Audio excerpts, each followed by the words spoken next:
ಕರ್ನಾಟಕ ವಿಧಾನ ಪರಿಷತ್ ಸದಸ್ಯರು ಹಾಗೂ ಯಶವಂತಪುರ ವಿಧಾನಸಭಾ ಕ್ಷೇತ್ರದ ಅಧ್ಯಕ್ಷರಾದ ಶ್ರೀ ಟಿ.ಎನ್. ಜವರಾಯಿಗೌಡ ರವರಿಗೆ ಜನ್ಮದಿನದ ಹಾರ್ದಿಕ ಶುಭಾಶಯಗಳು. ಈ ಕಾರ್ಯಕ್ರಮಕ್ಕೆ ಕರ್ನಾಟಕ ವಿಧಾನ ಪರಿಷತ್ತಿನ ಮಾಜಿ ಸದಸ್ಯರಾದ ಶ್ರೀ ಎಚ್.ಎಂ. ರಮೇಶ್ ಗೌಡ ರವರು ಆಗಮಿಸಿ ಶುಭ ಹಾರೈಸಿದರು. ರಕ್ತದಾನ ಶಿಬಿರದಲ್ಲಿ ಶ್ರೀ ಎಚ್.ಎಂ. ರಮೇಶ್ ಗೌಡ ರವರು ರಕ್ತದಾನ ನೀಡಿ ಕಾರ್ಯಕ್ರಮಕ್ಕೆ ವಿಶೇಷ ಮೆರುಗು ತಂದರು. ಹಾಗೂ ಶ್ರೀ ಕೆ.ಎ. ತಿಪ್ಪೇಸ್ವಾಮಿ ರವರು ಕಾರ್ಯಕ್ರಮಕ್ಕೆ ಆಗಮಿಸಿ ಶುಭಾಶಯಗಳನ್ನು ತಿಳಿಸಿದರು. ಈ ಕಾರ್ಯಕ್ರಮದಲ್ಲಿ ಆರೋಗ್ಯ ಶಿಬಿರ, ಕಣ್ಣಿನ ತಪಾಸಣೆ ಹಾಗೂ ರಕ್ತದಾನ ಶಿಬಿರವನ್ನು ಆಯೋಜಿಸಲಾಗಿತ್ತು. ಕಾರ್ಯಕ್ರಮದಲ್ಲಿ ಮುಖಂಡರು, ಕಾರ್ಯಕರ್ತರು ಹಾಗೂ ಸಾರ್ವಜನಿಕರು ಹೆಚ್ಚಿನ ಸಂಖ್ಯೆಯಲ್ಲಿ ಭಾಗವಹಿಸಿ ಕಾರ್ಯಕ್ರಮವನ್ನು ಯಶಸ್ವಿಗೊಳಿಸಿದರು.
ನಮ್ಮ ಯಶವಂತಪುರ ವಿಧಾನಸಭಾ ಕ್ಷೇತ್ರದ ಧೀಮಂತ ನಾಯಕರು ಹಾಗೂ ವಿಧಾನ ಪರಿಷತ್ ಸದಸ್ಯರು ಆದಂಥ ನಮ್ಮೆಲ್ಲರ ಅಚ್ಚುಮೆಚ್ಚಿನ ನಾಯಕರಾದಂಥ ನಮ್ಮ ಜವರಾಯಿಗೌಡರಿಗೆ ಈ ದಿನ ಹುಟ್ಟುಹಬ್ಬದ ಆರ್ಥಿಕ ಶುಭಾಶಯಗಳು. ಇವತ್ತು ಅವರಿಗೆ ನಮ್ಮ ತಾಯಿ ಚಾಮುಂಡೇಶ್ವರಿ ಹೆಚ್ಚಿನ ರೀತಿಯ ಆಯಸ್ಸು, ಆರೋಗ್ಯ, ಐಶ್ವರ್ಯ, ಸುಖ, ಶಾಂತಿ, ನೆಮ್ಮದಿ ಎಲ್ಲವನ್ನು ಕೊಟ್ಟಿದ್ದಾರೆ. ಕೊಡ್ಲಿ ಮುಂದೆನೂ. ಹಾಗೆ ಅವ್ರಿಗೆ ಈಗಿರೋ ಅಧಿಕಾರ ಅಲ್ಲದೆ ಮುಂದಿನ ದಿವಸಗಳಲ್ಲೂ ಅವರು ನಾವು ಏನು ಕನಸು ಕಂಡಿದ್ದೇವೋ ಯಶವಂತರ ಭಾಗದ ಜನತೆ ಅವ್ರನ್ನ ಒಂದು ಬಾರಿ MLA ಆಗಿ ನೋಡ್ಬೇಕು ಅಂತ ಆಸೆ ಪಟ್ಟಿದ್ದಾರೆ. ಆ ಆಸೆಯನ್ನು ಈಡೇರಲಿ ಅಂತ ಇವತ್ತು ಈ ಜನಗಳ ಸಮ್ಮುಖದಲ್ಲಿ ನಾವೆಲ್ಲ ಕೇಳ್ಕೊಂತ ಇದ್ದೀವಿ. ಅವ್ರಿಗೆ ದೇವರು ಒಳ್ಳೇದು ಮಾಡಲಿ. ಜನಪ್ರಿಯ ನಾಯಕರು, ಕರ್ನಾಟಕ ವಿಧಾನ ಪರಿಷತ್ತಿನ ಶಾಸಕರು ಮತ್ತು ನಮ್ಮ ಪಕ್ಷದ ಹಿರಿಯ ನಾಯಕರಾಗಿರ್ತಕ್ಕಂತಹ ಶ್ರೀ ಜವರಾಯಿಗೌಡರ 68ನೇ ಹುಟ್ಟು ಹಬ್ಬದ ಸಂದರ್ಭದಲ್ಲಿ ಸಂಭ್ರಮಾಚರಣೆಯಲ್ಲಿ ಪಾಲ್ಗೊಂಡಿದ್ದೇವೆ. ಶ್ರೀ ಗೌಡರು ಕೇವಲ ಯಶವಂತಪುರ ಕ್ಷೇತ್ರದ ಅಭಿವೃದ್ಧಿಗೆ ಒಂದೇ ಅಲ್ಲ, ಇಡೀ ಬೆಂಗಳೂರಿನಲ್ಲಿರ್ತಕ್ಕಂತಹ ಎಲ್ಲ 28 ಕ್ಷೇತ್ರಗಳಲ್ಲಿ ಕೂಡ ಜನಪ್ರಿಯರಾಗಿದ್ದಾರೆ ಮತ್ತು ಶಾಸಕರಾಗಿ ಉತ್ತಮ ರೀತಿಯ ಸೇವೆ ಸಲ್ಲಿಸುತ್ತಿದ್ದಾರೆ. ಮುಂದಿನ ದಿನಗಳಲ್ಲಿ ಮುಂಬರ್ತಕ್ಕಂತಹ ಬೆಂಗಳೂರು ಗ್ರೇಟರ್ ಬೆಂಗಳೂರು ಅಥಾರಿಟಿಯಲ್ಲಿ ಬರ್ತಕ್ಕಂಥ 5 ನಗರ ಪಾಲಿಕೆ ಚುನಾವಣೆಗಳಲ್ಲಿ ಕೂಡ ಅವರು ಪ್ರಮುಖ ಪಾತ್ರ ವಹಿಸ್ತಾರೆ. ಇವತ್ತು ಏನು ಒಂದು ಶುಭ ಸಂದರ್ಭದಲ್ಲಿ ದೇವರಿಗೆ ಅವರಿಗೆ ಒಳ್ಳೆಯ ಆರೋಗ್ಯ ಮತ್ತು ಮುಂದಿನ ದಿನಗಳಲ್ಲಿ ಯಶಸ್ಸು ಕೊಡ್ಲಿ ಅಂತೇಳಿ ಶುಭ ಹಾರೈಸ್ತೇನೆ. ನಮ್ಮ ಪಕ್ಷದ ನಾಯಕರು, ಯಶವಂತಪುರ ವಿಧಾನಸಭಾ ಕ್ಷೇತ್ರದ ಅಧ್ಯಕ್ಷರು, ಹಿರಿಯ ಶಾಸಕರು ಆಗಿರ್ತಕ್ಕಂಥ ಜವರಾಯಣ್ಣವರು 67 ವಸಂತಗಳನ್ನ ಪೂರೈಸಿ 68ನೇ ವಸಂತಕ್ಕೆ ಪಾದಾರ್ಪಣೆ ಮಾಡಿದ್ದಾರೆ. ಈ ಒಂದು ಸುಸಂದರ್ಭದಲ್ಲಿ ಅವರಿಗೆ ದೇವರು ತಾಯಿ ಚಾಮುಂಡೇಶ್ವರಿ 100 ವರ್ಷಕ್ಕೂ ಹೆಚ್ಚು ಕಾಲ ಈ ಕ್ಷೇತ್ರದ ಜನತೆಯ ಇನ್ನೂ ಒಂದು ಸೇವೆ ಮಾಡ್ತಕ್ಕಂಥ ಒಂದು ಆರೋಗ್ಯವನ್ನ ತಾಯಿ ನೀಡಲಿ. ಅದೇ ರೀತಿ ಅವರಿಗೆ ನಮ್ಮ ಪಕ್ಷದ ವತಿಯಿಂದ ಹುಟ್ಟುಹಬ್ಬದ ಶುಭಾಶಯಗಳನ್ನು ಸಹ ತಿಳಿಸ್ತಾ ಇದ್ದೀನಿ. ಮುಂದೆ ಬರ್ತಕ್ಕಂಥ ಗ್ರೇಟರ್ ಬೆಂಗಳೂರು ಚುನಾವಣೆ ಇರ್ಬೋದು ಅಥವಾ ಮುಂದೆ ಬರ್ತಕ್ಕಂಥ ವಿಧಾನಸಭೆ ಚುನಾವಣೆ ಇರ್ಬೋದು, ಏನು ಈ ಭಾಗದಲ್ಲಿ ಅವರು ಜವರಾಯಣ್ಣವರು ಏನು ದಿನದ 24 ಗಂಟೆಯಲ್ಲಿ ಸುಮಾರು 14-15 ಗಂಟೆ ಸಾರ್ವಜನಿಕ ಜೀವನಕ್ಕೆ ಅವರು ಜೀವನವನ್ನು ಏನು ಮುಡುಪಾಗಿಟ್ಟಿದ್ದಾರೆ. ಮುಂದೆ ಬರ್ತಕ್ಕಂಥ ಎಲ್ಲಾ ಚುನಾವಣೆಗಳಲ್ಲೂ ಸಹ ನಾನು ಈ ಕ್ಷೇತ್ರದ ಜನ ಅವ್ರಿಗೆ ಆಶೀರ್ವಾದ ಮಾಡಬೇಕು. 4 ಬಾರಿ ಅವ್ರೇನು ಚುನಾವಣೆಯಲ್ಲಿ ಹಿನ್ನಡೆ ಆಗಿದೆ, ಅವ್ರಿಗೂ ಸಹ ಬಹಳ ನೋವಿದೆ. ಮುಂದೆ ಬರ್ತಕ್ಕಂಥ ದಿನಗಳಲ್ಲಿ ಚುನಾವಣೆ ಬಂದಂತ ಸಂದರ್ಭದಲ್ಲಿ ಯಶವಂತಪುರ ವಿಧಾನಸಭಾ ಕ್ಷೇತ್ರದ ಜನತೆ ನಿಜಕ್ಕೂ ಸಹ ಅರ್ಥ ಮಾಡ್ಕೊಳ್ಬೇಕು. ಯಾರು ಪಾಪ ಪ್ರಾಮಾಣಿಕವಾಗಿ ನಿಷ್ಠೆಯಿಂದ ಏನು ಸಾರ್ವಜನಿಕ ಸೇವೆಗೆ ಜೀವನವನ್ನೇ ಮುಡುಪಾಗಿಟ್ಟಿದ್ದಾರೆ ಅಂತ ಹೇಳಿ ಇಲ್ಲಿನ ಜನ ಅರ್ಥ ಮಾಡ್ಕೊಂಡು ನಮ್ಮ ಕಾರ್ಯಕರ್ತರು, ನಮ್ಮ ಮುಖಂಡರು ಎಲ್ಲರೂ ಸಹ ಮುಂದೆ ಬರತಕ್ಕಂತ ದಿನಗಳಲ್ಲಿ ಅವ್ರಿಗೆ ಶಕ್ತಿ ತುಂಬಂತ ಕೆಲಸ ಮಾಡ್ಬೇಕು ಅಂತ ಹೇಳಿ ನಾನು ಈ ಸಂದರ್ಭದಲ್ಲಿ ಮನವಿಯನ್ನ ಮಾಡ್ತಾ ಇದ್ದೀನಿ. ಗ್ರೇಟರ್ ಬೆಂಗಳೂರು ಚುನಾವಣೆ ಆಗತ್ತೆ ಅಂತ ನಿಮ್ಗೆ ಅನ್ಸಿದ್ಯಾ? ಸಾಕಷ್ಟು ವ್ಯತ್ಯಾಸಗಳು ಆಗತ್ತೆ ಅಂತ ಒಂದು ಭಾವನೆ. ಸರ್, ತಾವು ಈಗಾಗಲೇ ಮಾಧ್ಯಮದವರು ತಾವು ದಿನನಿತ್ಯ ತೋರಿಸ್ತಾ ಇದ್ದೀರಿ ಮಾಧ್ಯಮಗಳಲ್ಲಿ. ಏನೀಗಾಗಲೇ ಹಿಂದೆ ಈ ರಾಜ್ಯದಲ್ಲಿ ಭಾರತೀಯ ಜನತಾ ಪಾರ್ಟಿ ಅಧಿಕಾರದಲ್ಲಿದ್ದಂತ ಸಂದರ್ಭದಲ್ಲಿ ಇವತ್ತಿನ ಮುಖ್ಯಮಂತ್ರಿಗಳು, ಇವತ್ತಿನ ಉಪಮುಖ್ಯಮಂತ್ರಿಗಳು, ಆವತ್ತಿನ ಪಕ್ಷದ ಅಧ್ಯಕ್ಷರು, ಇವತ್ತಿನ ಮುಖ್ಯಮಂತ್ರಿಗಳು, ಆವತ್ತಿನ ಪಕ್ಷದ ನಾಯಕರು ಅವರು ಒಂದು ಮಾತನ್ನ ಹೇಳಿದ್ರು. ಚುನಾವಣೆ ಆಯೋಗಕ್ಕೆ ಹೋಗಿ ಒಂದು ದೂರನ್ನ ಕೊಟ್ಟು ಬಹಳ ಉಗ್ರವಾಗಿ ಅವತ್ತಿನ ಸರ್ಕಾರವನ್ನ ಖಂಡಿಸಿದ್ರು. ಬಹಳ ಕಠೋರತೆಯಿಂದ ಮಾತನಾಡಿದ್ರು. ತಾವೆಲ್ಲ ನೋಡಿದಿರಿ. ಆದ್ರೆ ಇವರು ಅಧಿಕಾರಕ್ಕೆ ಬಂದು 3 ವರ್ಷ ಪೂರೈಸಿದ್ದಾರೆ. ಆದ್ರೆ ಸಾಕಷ್ಟು ಬಾರಿ ನ್ಯಾಯಾಲಯಗಳು ಸಹ ಸರ್ಕಾರಕ್ಕೆ ಛೀಮಾರಿ ಹಾಕಿದ್ದಾರೆ. ಈಗಾಗಲೇ ಸುಪ್ರೀಂ ಕೋರ್ಟ್ ಜೂನ್ ಒಳಗಡೆ ನೀವು ಚುನಾವಣೆ ಮಾಡಬೇಕಂತ ಒಂದು ಗಡುವನ್ನ ವಿಧಿಸಿದ್ರು.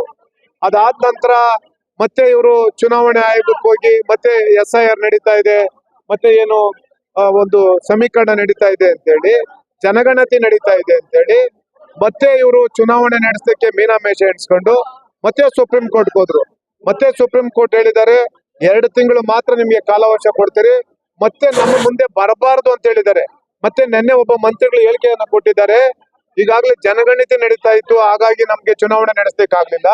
ಈಗ SIR ನಮ್ಮ ಏನು ಚುನಾವಣಾ ಆಯೋಗ ಸರ್ಕಾರಕ್ಕೆ ಮಾಹಿತಿಯನ್ನ ಕೊಡದೆ ಅವ್ರು ಈಗಾಗಲೇ ಘೋಷಣೆ ಮಾಡಿದ್ದಾರೆ. ಹಾಗಾಗಿ ನಮ್ಗೆ ಈಗಲೂ ಸಹ ನಾವು ಚುನಾವಣೆ ನಡೆಸಲಿಕ್ಕೆ ಸಾಧ್ಯ ಇಲ್ಲ, ಮತ್ತೆ ನಾವು ಕೋರ್ಟ್ ಮುಂದೆ ಹೋಗ್ತೀರಿ ಅಂತ ಹೇಳಿದ್ದಾರೆ.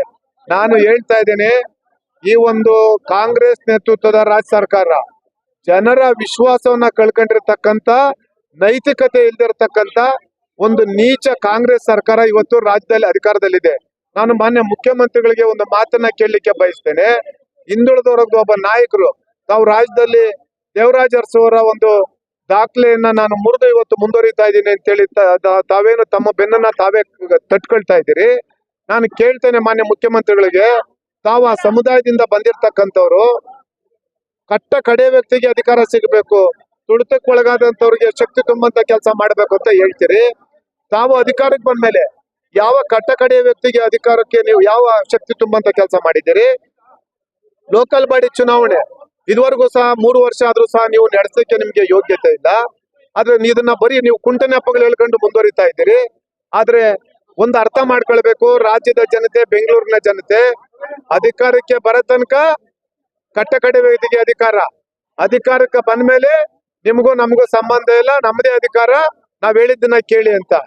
ಕಾಂಗ್ರೆಸ್ ಸರ್ಕಾರದ ಧೋರಣೆ ಏನಪ್ಪಾ ಅಂತಂದ್ರೆ, ಈ ರಾಜ್ಯದಲ್ಲಿ ನಾವು 140 ಜನ ಬಹುಮತದ ಸರ್ಕಾರ, ನಾವ್ ಏನು ಬೇಕಾಗಿದ್ರು ಹುಚ್ಚುಚ್ಚಾಗಿ ಆಟ ಆಡ್ತೀವಿ, ನಾವ್ ಏನು ಬೇಕಾಗಿದ್ರು ನಾವು ಮಾಡಿದ್ರೆ ನಡೆದೋಗುತ್ತೆ ಅನ್ನತಕ್ಕಂತ ದುರಾಂಕಾರದಿಂದ ಇವತ್ತು ಅಧಿಕಾರ ನಡೆಸ್ತಾ ಇದ್ದಾರೆ.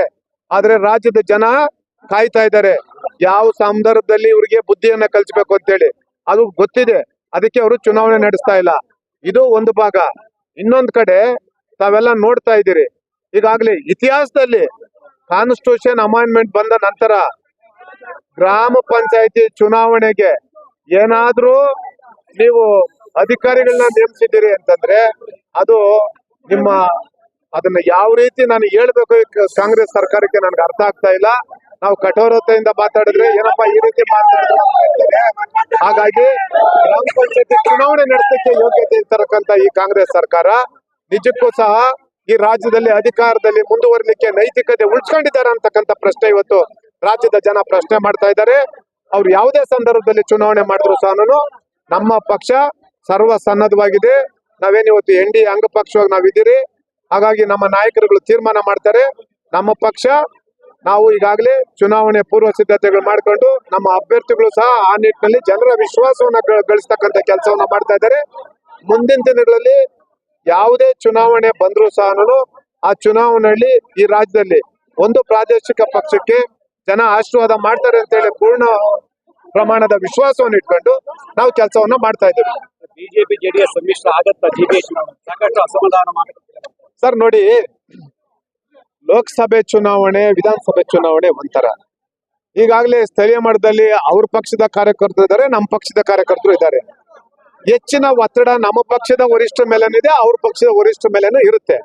ಆದ್ರೆ ಅಂತಿಮವಾಗಿ ನಮ್ಮ ಪಕ್ಷದ ಹೈಕಮಾಂಡ್ ಪೂಜ್ಯ ದೇವೇಗೌಡರು ಸಾಹೇಬರು ಮತ್ತೆ ಕುಮಾರಣ್ಣವರು ಮತ್ತೆ ನಮ್ಮ ಯುವ ಘಟಕದ ರಾಜ್ಯಾಧ್ಯಕ್ಷ ನಿಖಿಲ್ ಕುಮಾರಣ್ಣವರು ಮತ್ತೆ ನಮ್ಮ ರೇವಣ್ಣ ಸಾಹೇಬರು ಮತ್ತೆ ಆ ಪಕ್ಷದ ಮುಖಂಡರುಗಳು ಚುನಾವಣೆ ಬಂದಂತ ಸಂದರ್ಭದಲ್ಲಿ ಅವ್ರಿಗೆ ಗೊತ್ತಿದೆ ಯಾವ ರೀತಿ ಚುನಾವಣೆ ನಡೆಸಬೇಕು, ಆ ಚುನಾವಣೆ ಯಾರ ಅಭ್ಯರ್ಥಿಗಳು ಮಾಡಬೇಕು, ಯಾವ ರೀತಿ ಮಾಡಬೇಕು ಅಂತ ಹೇಳಿ ವರಿಷ್ಠರು ಏನ್ ತೀರ್ಮಾನ ಮಾಡಿದ್ರು ಸಹ ನಾವು ಕಾರ್ಯಕರ್ತರು ಅದನ್ನ ಸ್ವೀಕಾರ ಮಾಡ್ತೀವಿ. ಪ್ರಾಮಾಣಿಕವಾಗಿ ಪಕ್ಷದ ಕೆಲಸವನ್ನ ಚುನಾವಣೆಗಳು ಮಾಡಂತ ಕೆಲಸವನ್ನ ನಾವು ಮಾಡ್ತೀವಿ. ಜನರ ವಿಶ್ವಾಸವನ್ನ ಗಳಿಸ್ಕೊಂಡು ಜನರ ವಿಶ್ವಾಸ ಜನರು ಏನ್ ಹೇಳ್ತಾರೋ ಅದನ್ನೆಲ್ಲವನ್ನೂ ಸಹ ಕ್ರೋಢೀಕರಿಸಿ ಆ ನಿಟ್ಟಿನಲ್ಲಿ ನಾವು ಕೆಲಸವನ್ನ ಮಾಡ್ತೇವೆ. ಈ GB ಒಳಗೆ ಎಷ್ಟು ತೆಗೆದುಕೊಳ್ಬಹುದು ಅಂತ ಹೇಳ್ತಾರೆ ಅಧಿಕಾರ ಚುಕ್ಕಾಣಿ. ಸರ್, ಈಗಾಗಲೇ ನನಗೆ ಇರ್ತಕ್ಕಂತ ಮಾಹಿತಿ 5 ಗ್ರೇಟರ್ ಬೆಂಗಳೂರಿನ ಘನ ರಾಜ್ಯ ಸರ್ಕಾರ ಏನ್ ಮಾಡಿದ್ದಾರೆ, 369 ವಾರ್ಡ್ಗಳು ಇವತ್ತೇನ್ ಮಾಡಿದ್ದಾರೆ. 369 ವಾರ್ಡ್ಗೂ ನಾನು ಭೇಟಿ ಕೊಟ್ಟಿದ್ದೇನೆ. 369 ವಾರ್ಡ್ ಅಲ್ಲಿ ಬಹುತೇಕ ವಾರ್ಡ್ಗಳಲ್ಲಿ ನಮ್ಮ ಪಕ್ಷಕ್ಕೆ ಸ್ವಲ್ಪ ಶಕ್ತಿ ಹೆಚ್ಚಿದೆ. ಈ ಭಾಗದಲ್ಲಿ ಯಶವಂತಪುರ ಇರ್ಬೋದು, ದಾಸರಹಳ್ಳಿ ಇರ್ಬೋದು, ಯಲಹಂಕ ಇರ್ಬೋದು, ರಾಜರಾಜೇಶ್ವರಿ ನಗರ ಇರ್ಬೋದು, ಈ ಭಾಗದಲ್ಲಿ ಸ್ವಲ್ಪ ಹೆಚ್ಚು ಶಕ್ತಿ, ಬ್ಯಾಟರಾಯನಪುರದಲ್ಲಿ ಇರ್ಬೋದು ಸ್ವಲ್ಪ ಹೆಚ್ಚು ಶಕ್ತಿ ಇದೆ. ಮಹಾಲಕ್ಷ್ಮಿ ಲೇಔಟ್ ವಿಧಾನಸಭಾ ಕ್ಷೇತ್ರ, ಕೆಲವು ವಿಧಾನಸಭಾ ಕ್ಷೇತ್ರಗಳಲ್ಲಿ ನಮ್ಮ ಪಕ್ಷ ಹೆಚ್ಚಿನ ಶಕ್ತಿ ಹೊಂದಿದೆ. ಆದ್ರೆ ಕೆಲವು ವಿಧಾನಸಭಾ ಕ್ಷೇತ್ರಗಳಲ್ಲಿ ನಮ್ಮ ಪಕ್ಷಕ್ಕೆ ಸ್ವಲ್ಪ ಶಕ್ತಿ ಕಡಿಮೆ ಇದೆ. ಅಲ್ಲೇ ಸಹ ನಮ್ಮ ಪಕ್ಷದ ನಿಷ್ಠಾವಂತ ಕಾರ್ಯಕರ್ತರು, ಪೂಜ್ಯ ದೇವೇಗೌಡರು ಸಾಹೇಬ್ರ ಅಭಿಮಾನಿಗಳು, ಕುಮಾರಣ್ಣವರ ಅಭಿಮಾನಿಗಳು ಬಹಳ ನಿಷ್ಠೆಯಿಂದ ಪ್ರಾಮಾಣಿಕವಾಗಿ ಚುನಾವಣೆ ಮಾಡ್ಲಿಕ್ಕೆ ಅವರು ಸರ್ವಸನ್ನದ್ಧರಾಗಿದ್ದಾರೆ. ಆದ್ರೆ ಚುನಾವಣೆಯಲ್ಲಿ ಗೆಲುವು ಸೋಲು ಸರ್ವೇ ಸಾಮಾನ್ಯ. ಆದ್ರೆ ಈ ಬಾರಿ ನಾವು ಹೆಚ್ಚಿನ ಸ್ಥಾನಗಳನ್ನ ಬೆಂಗಳೂರಿನ ಜನ ಆಶೀರ್ವಾದ ಮಾಡ್ತಾರೆ, ಗೆಲ್ಸ್ಕೊಡ್ತಾರೆ ಅಂತ ಹೇಳಿ ನಾವು ಪೂರ್ಣ ಪ್ರಮಾಣದ ವಿಶ್ವಾಸ ಇಟ್ಕೊಂಡು ನಾವು ಪ್ರಾಮಾಣಿಕವಾಗಿ ನಮ್ಮ ಪಕ್ಷದ ಎಲ್ಲ 5 ಗ್ರೇಟರ್ ಬೆಂಗಳೂರಿನ ಅಧ್ಯಕ್ಷಗಳು, 28 ವಿಧಾನಸಭಾ ಕ್ಷೇತ್ರದ ಅಧ್ಯಕ್ಷಗಳು, ಮಹಿಳಾ ಅಧ್ಯಕ್ಷಗಳು, ನಮ್ಮ ಎಲ್ಲ ಪದಾಧಿಕಾರಿಗಳು, ಕಾರ್ಯಕರ್ತರು ಜೊತೆಗೂಡಿ ನಿಷ್ಠೆಯಿಂದ ಪ್ರಾಮಾಣಿಕವಾಗಿ ಕೆಲಸ ಮಾಡ್ತಾ ಇದ್ದೀರಿ. ಹಾಗಾಗಿ ನಮ್ಗೆ ಈ ದುರಾಡಳಿತ ಏನು ಕಾಂಗ್ರೆಸ್ನ ದುರಾಡಳಿತ ಏನಿದೆ ಅದನ್ನ ರಾಜ್ಯದ ಜನ, ಬೆಂಗಳೂರಿನ ಜನ ವಿಶೇಷವಾಗಿ ಬೇಸತ್ತೋಗಿದ್ದಾರೆ. ಹಾಗಾಗಿ ಮುಂದಿನ ದಿನಗಳಲ್ಲಿ ಏನು ಯಾವುದೇ ಸಂದರ್ಭದಲ್ಲಿ ನಮ್ಗೆ ಚುನಾವಣೆ ಎದುರಾದ್ರೂ ಸಹ ಬೆಂಗಳೂರಿನ ಮಹಾಜನತೆ ನಮ್ಮ ಪಕ್ಷಕ್ಕೆ ಪೂರ್ಣ ಪ್ರಮಾಣದ ಆಶೀರ್ವಾದ ಮಾಡ್ತಾರೆ ಅಂತ ಹೇಳಿ ನನಗೆ ವಿಶ್ವಾಸ ಇದೆ.